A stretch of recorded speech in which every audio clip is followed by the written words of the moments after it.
ආයුබෝවන් ඔබ සෑම දින්හස්ද සිල්වා YouTube channel එකට සාදරයෙන් පිළිගන්නවා. අද මම ඔයගොල්ලන්ට කියලා දෙන්න යන්නේ TeamViewer එකෙන් මොකද්ද කරන වැඩේ ඒ වගේම ඒක ගැන පොඩි හැඳින්වීමක්. මුලින්ම මේ TeamViewer එක අපි කම්පියුටරේට ඉන්ස්ටෝල් කරන්න ඕන නම් ගිහිල්ලා ඔයගොල්ලෝ වෙබ් බ්‍රවුසර් එකේ TeamViewer free download කියලා සර්ච් කරනවා. ඊට පස්සේ ඔයගොල්ලන්ට කැමති වෙබ්සයිට් එකකට ගිහිල්ලා ඒක ඉන්ස්ටෝල් කරගන්න පුළුවන්. මෙතන තියෙනවනේ download 64 bit version කියලා. ඒක ඉන්ස්ටෝල් කරගන්නවා. ඊට පස්සේ ඒක ඉන්ස්ටෝල් කරගත්තට පස්සේ ඔයගොල්ලෝගේ file explorer එකේ downloads කියන එකට ඒකේ setup එකක් එනවා. මම මේක ක්ලික් කරනවා. ඊට පස්සේ ඔන්න ඔහම එනවා. මම මේකේ default installation කියන එක දීලා expect කරලා next කරනවා.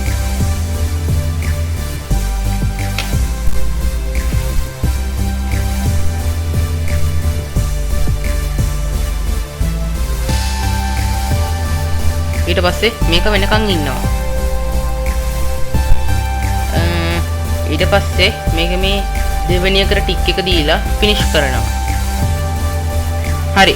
ඊට පස්සේ මේක කරාට පස්සේ expect කරලා continue කරනවා. හරි. ඊට පස්සේ ඒකේ shortcut එකක් desktop එකට load වෙනවා. මම ඒක උඩ double click කරනවා. ඊට පස්සේ ඔන්න ඔහම load වෙනවා. අපිට මේකෙන් පුළුවන් අපි උදාහරණයක් විදිහට ගමු. දැන් මට තාම මොකක් හරි කම්පියුටර් එකක් තියෙනවා. ඒ කම්පියුටරේ දැන් තියෙන්නේ මගෙන් ගොඩක් දුර. ඒ කම්පියුටරෙත් මම මේ TeamViewer කෙනක ඉන්ස්ටෝල් කරලා තියෙන්නේ. දැන් මං ගාවේගේ ID එකයි password එකයි තියෙනවා. දැන් මට ඒක ඒ කියන්නේ ඒකේ තියෙන වැඩක් මට ඕනේ. ඒක තියෙන්නේ ගොඩක් දුර. දැන් මම කරන්නේ ඒ කම්පියුටරේ ඒක මම හිතමු දැන් ඒක තියෙන්නේ මගේ කගේ හරි යාළුවෙක් ගෙදර කියලා. මම ඒකේ ඒ යාළුවට කතා කරලා කියනවා පොඩ්ඩක් කම්පියුටර් එක ඔන් කරලා ඔකේ TeamViewer කියලා එකක් තියෙනවා. ඒක ඔන් කරන්න කියලා.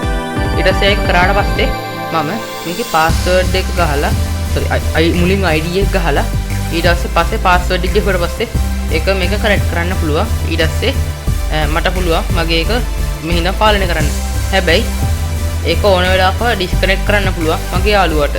මං හිතනවා මං එහෙම කිව්වහම ඕගොල්ලන්ට දාලා අදහසක් එන්නේ නැති කියලා. ඊට පස්සේ මෙතන තියෙනවා control remote computer කියලා. ඊට පස්සේ ගිහිල්ලා ඕගොල්ලෝ ඒ පාර්ට්නර්ගේ ID එක ඉල්ලගෙන ඒක කොහොම ගහලා ඒක කරන්න පුළුවන්. මම මේ බොරු එකක් ගිහුවේ.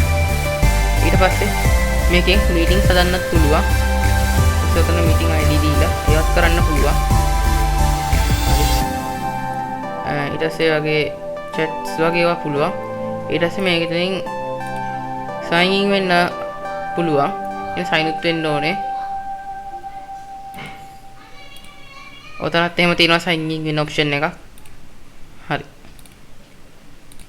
හරි මම එතනින් මේ වීඩියෝ එක නවත්තනවා. මම හිතනවා එකෙන් ඔයගොල්ලෝ ප්‍රයෝජනයක් ගනී කියලා. මේ වගේ තවත් වීඩියෝ නැරඹීම සඳහා මගේ YouTube channel එක subscribe කරලා videos like කරන්න. ඔබ සැමට සුබ දවසක්.